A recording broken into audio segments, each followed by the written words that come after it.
The compound effect of 1% gains. It is marketing for owners. My name is John. My full name is John Butt. That is B-U-T-T. I know, isn't it funny? But not in England, where I come from. So, get over it. Funny enough, didn't even have any nicknames at school.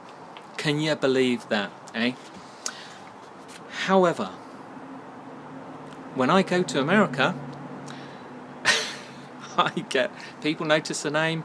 People, when they're about to call me Mr. Butt, you can tell they change, and then they suddenly change and call me John because they're unsure. They're thinking that can't be right.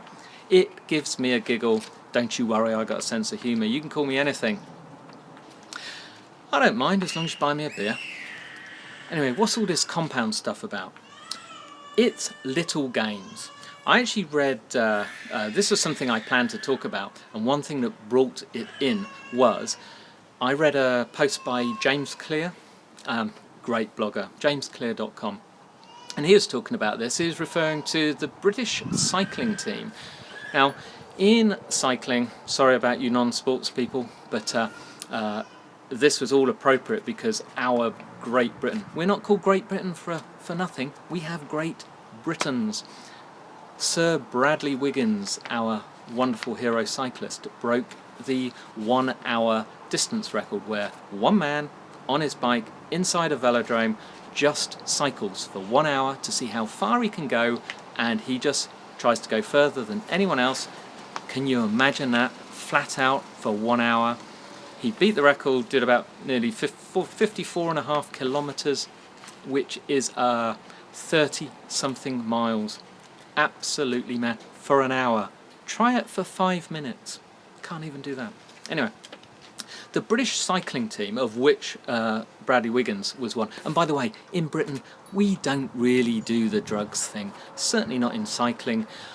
It's kind of British thing, it's not necessary, it's just a cultural thing. There's bound to be some cheats here and there, but with our tabloid press, you'd never get away with it. Just trust me, it's not really the done thing. Before, and I know what you're thinking, yeah, all the others, Lance Armstrong, etc. But no, not Bradley. Anyway, his manager who took over the British team was Dave Brailsford. He looked at British cycling and decided to improve it. We were pretty average. And he brought in little compound changes. And this is the crux of James Clear's post, talking about Dave Brailsford. He looked at everything. Most people would think, let's train harder, let's train longer, let's do this. He looked at everything. He even changed the pillows that people sleep on so they'd get a better quality sleep, and they take the pillows wherever they go. They changed bits on the bike. They would shave off little bits of the tyre. They would change the position that they do. They change the food they eat. They change the times they eat. They would test everything, and all these tiny increments add 1%. 1% here, 1% there, 2% here, 2% there.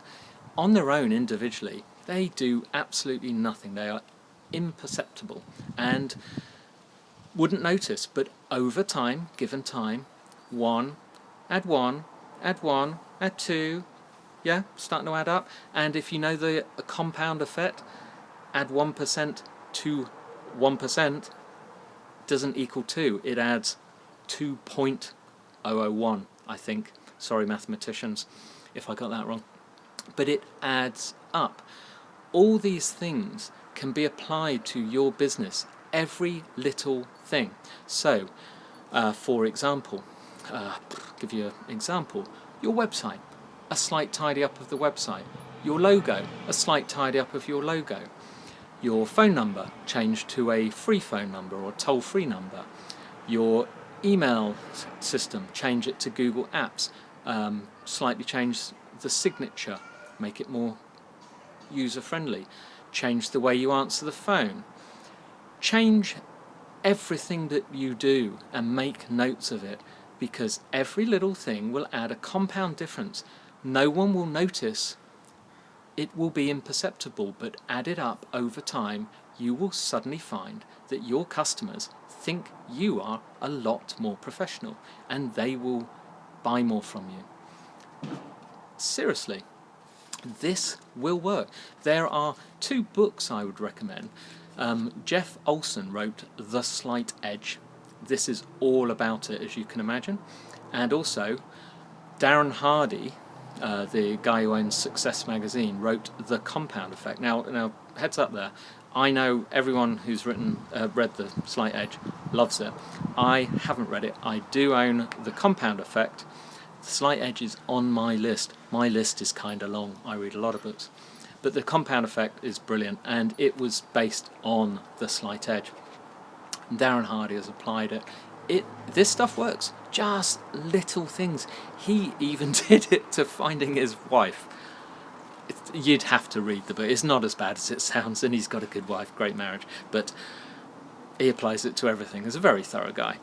But makes me laugh thinking about it. But anyway, that's another one. And by the way, it's not a Monday. Of course, it's Wednesday. So this is a friendly follow. So that's not the book recommendation. I'll come back to that at another date. It's on the list. Today, for the friendly follow, I recommend Peg Fitzpatrick. Her Twitter handle is @PegFitzpatrick. Her website is pegfitzpatrick.com. She is a social media strategy expert. She works a lot with Guy Kawasaki. If you've not heard of Guy Kawasaki and you're on social media, where have you been?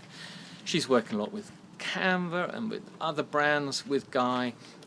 She's great. But when I say follow her on Twitter, again, learn from her, see what she does, how she applies it and everything. And when people are good on social media, you'll find they'll be good on Facebook, they'll be good on LinkedIn, probably, they'll be good on Pinterest, they'll be good on Instagram. Yes, you get the idea. But also check out their blog. There'll be lots of helpful information. Peg Fitzpatrick is well worth the time and effort to follow.